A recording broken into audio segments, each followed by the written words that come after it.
Muy estimados hermanos en Jesucristo nuestro Señor, el domingo anterior, en relación a la Epifanía del Señor o la manifestación del Señor, expresábamos, siguiendo una de las interpretaciones en torno a este hecho, que los magos representaban esa búsqueda anhelante de la persona humana de encontrar en lo más profundo de su corazón los más caros anhelos.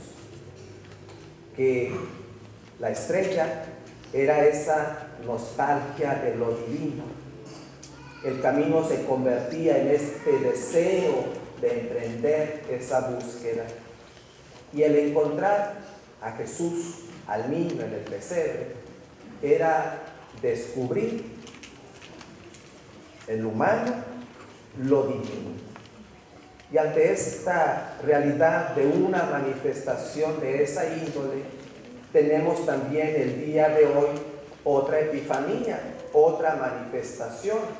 Jesús se revela a sí mismo, y todos estos signos que encontramos en la página evangélica nos invitan también a descubrir esta realidad del Espíritu, que precisamente señalar lo que acabamos de mencionar en relación al domingo anterior, es descubrir que estamos delante entonces de una realidad sobrenatural, que si bien nos movemos en el ámbito de lo temporal, nuestro espíritu se eleva a través de este discernimiento de los acontecimientos diarios, pero sobre todo en la escucha de la palabra que nos revela a Dios y de una manera plena en la persona de Jesús. Nos elevamos entonces, trascendemos nuestra realidad y a la luz del Espíritu queremos entender el sentido más profundo de nuestra existencia.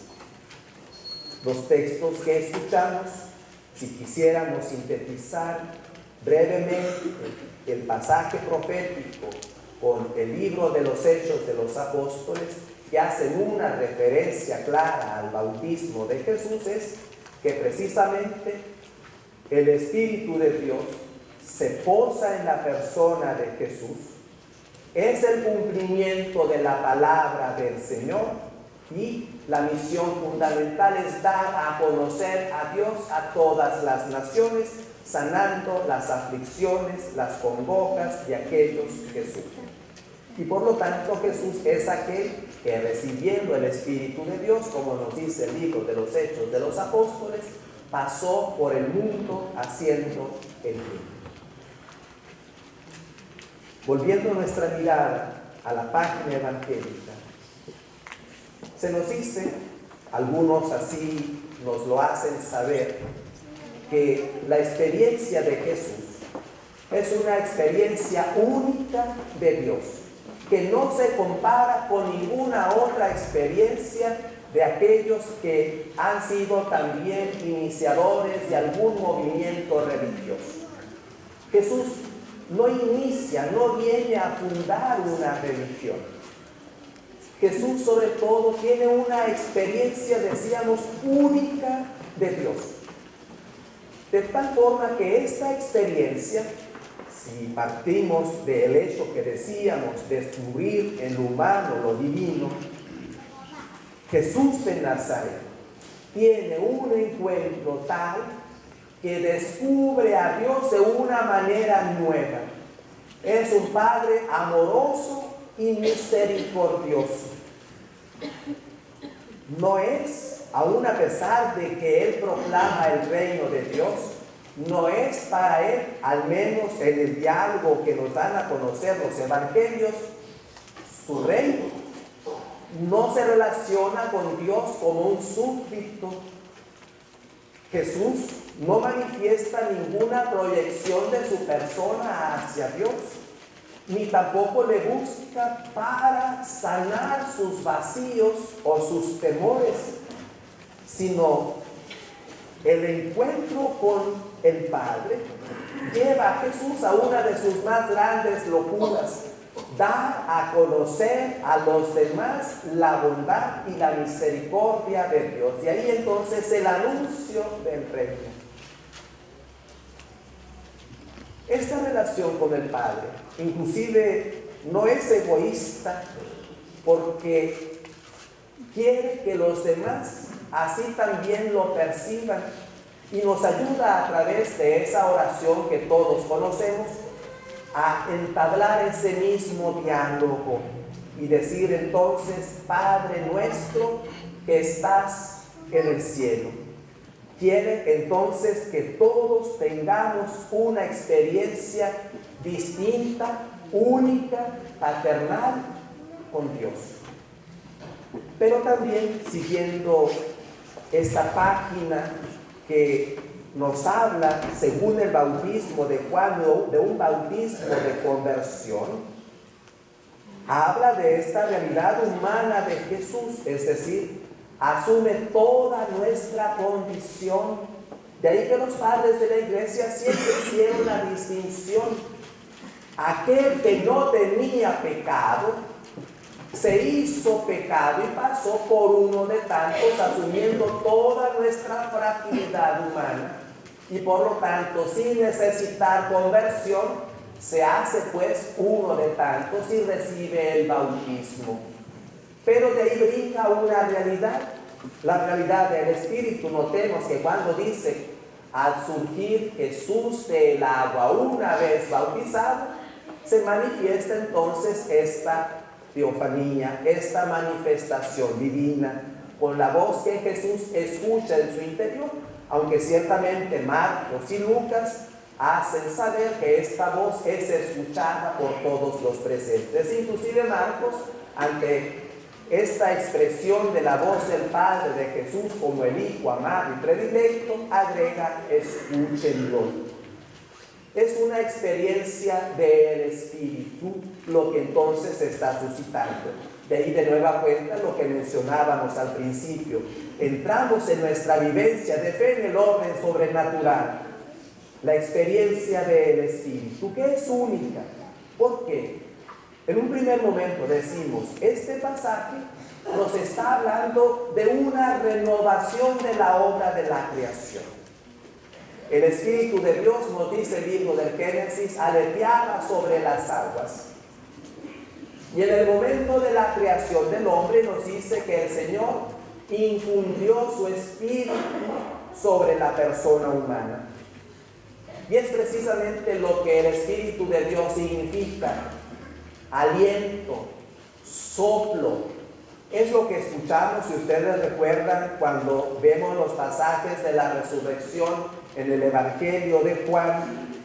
Jesús transmite el Espíritu de Dios a sus apóstoles diciéndoles: reciban el Espíritu de Dios, a quienes les perdonen los pecados, les quedarán perdonados, a los que no les quedarán retenidos. Sopla. Entonces el Espíritu de Dios es el soplo creador, el soplo que transforma, el soplo de vida que mantiene y sustenta toda existencia, todo cuanto fue creado. Entonces, Jesús recibe y vive esta experiencia del Espíritu, que volvemos a decirlo, lo transforma de tal manera que ya no volverá más a su familia de Nazaret. Su otra locura será entonces cumplir a carta cabal la voluntad del Padre. Ya no tiene otro que hacer más que anunciar la buena nueva, sanar los corazones afligidos, vendar los corazones heridos, sanar pues todo mal, toda dolencia. Los evangelistas también van a querer hacer una distinción muy clara entre el bautista y Jesús. Jesús precede al bautista. Si el bautista bautiza con agua, Jesús bautiza con el fuego del Espíritu.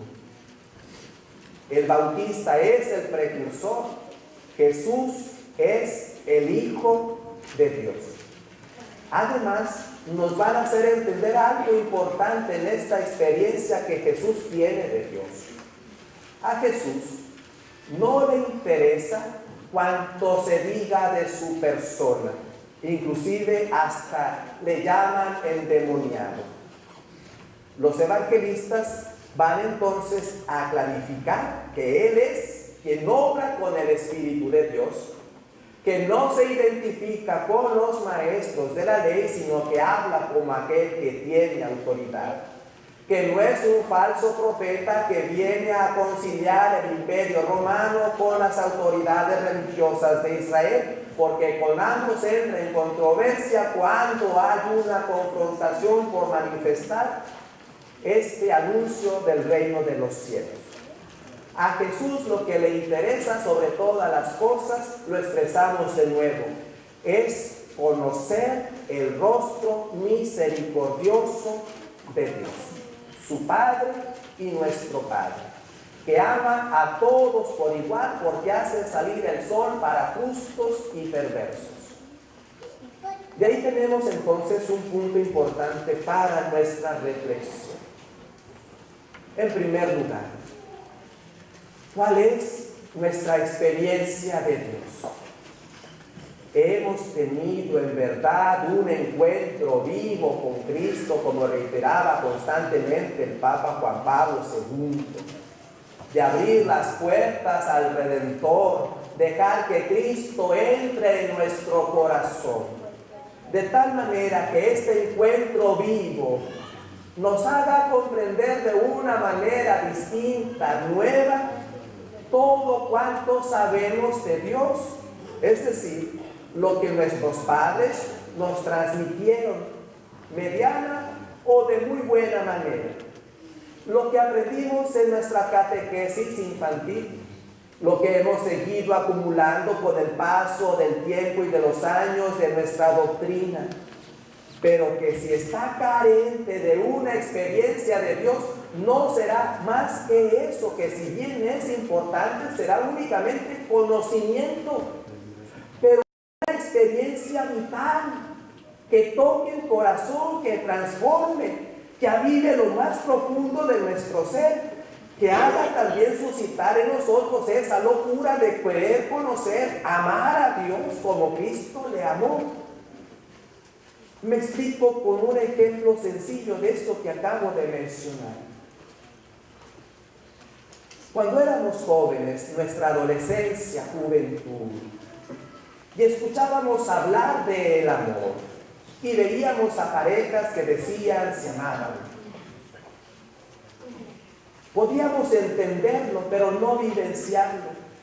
Podíamos saber muchas canciones de amor, pudimos haber leído infinidad de novelas románticas que hablaban de estos paladines que lucharon por su amor y salieron adelante y vivieron felices toda su vida. Pero qué distinto fue cuando nuestro interior se sintió lanzado fuera de nosotros para ir al encuentro de alguien que cautivó nuestro interior. No nos interesó los retos que se presentaron y las locuras y a veces hasta el ridículo para querer conquistar a la persona que nos había robado la paz interior. El amor arrastra, genera toda una inquietud por querer transformar nuestra vida para agradar a quien se ama. Traten entonces de imaginar si han tenido esa experiencia de Dios en su vida, de sentirse arrastrados, consolados, amados al mismo tiempo, saliendo de ustedes cuando dejan entrar a Dios en su corazón. De tal manera que todos esos principios doctrinales, esa vida moral inclusive que queremos llevar de ser buenas personas, encontramos que más allá de querer ser buenos hay todavía un sustrato más de fondo. La vivencia de Dios que ilumina nuestra vida moral y nos hace entonces comprender más lo que profesamos en nuestra fe. Es una experiencia existencial, vital. Por otra parte, esta experiencia del Espíritu, a la luz entonces de lo que es nuestra enseñanza de fe, hemos como Jesús recibido este Espíritu de Dios el día de nuestro bautismo. Fuimos constituidos de una vez y para siempre en templos vivos del Espíritu de Dios. Como bautizados, somos pueblo de Dios, nación consagrada, estirpe real, pueblo sacerdotal, cuerpo místico de Cristo. Somos sacramento vivo. De una manera visible se hace patente cuando nos reunimos como asamblea cristiana. Pero no deja de existir esta realidad espiritual cuando nos adentramos a nuestras realidades temporales. Continuamos siendo adoradores del Padre en espíritu y en verdad, nos dice Jesús en el capítulo 4 de Juan. Somos entonces iglesia donde quiera que nosotros nos encontremos. Somos semilla del reino. De ahí entonces esta conciencia que si bien nosotros, tal vez algunos, no recibimos esta experiencia de Dios como un encuentro vital porque fuimos bautizados desde pequeños, entonces tenemos esta noble tarea de suscitar este encuentro, de querer buscar a Dios. Y en ese sentido, al mismo tiempo, transmitir esta experiencia como el mismo Jesús. Es decir, que si la experiencia de Dios alegra mi corazón, yo quiero que otro también conozca esta alegría. Si el encuentro con Dios suscitó en mí vivos sentimientos de fe, consolaron mi espíritu y sanaron mis heridas, yo quiero que también otro viva esta experiencia de Dios. No quiero que me mire a mí. Quiero que como Jesús descubra la bondad de Dios que me sobrepasa y ser como Jesús, puente entre Dios y los hombres, instrumento como Jesús de salvación para los otros, palabra que se prolonga a través del testimonio de mi vida. Y entonces podemos comprender qué significa contemplar a Dios. Contemplar a Dios, además de alabarle y de adorarle, es aprender a escucharle. Ya no basta lo que he escuchado de otros decir de Dios, ni tampoco es igual hablar de Dios que hablar con Dios. De ahí entonces es aprender a hablar con Dios y a escuchar a Dios. Porque en esa realidad es donde se conjuga nuestra vida temporal con lo divino. Cuando dejamos que la palabra no sea únicamente norma de nuestra vida, sino que es la que nos ayuda a discernir y a tomar decisiones. Si Dios se convierte en el encuentro vital de nuestra vida y todo tiende hacia Él, entonces es una luz que, siguiendo todo el mensaje de Navidad expresado que viene a iluminar las tinieblas, nos hace comprender que esa luz nos mantiene en medio de la oscuridad. Como lo dice hermosamente el Salmo 23, aunque camine por cañadas oscuras, tu vara y tu callado me dan seguridad.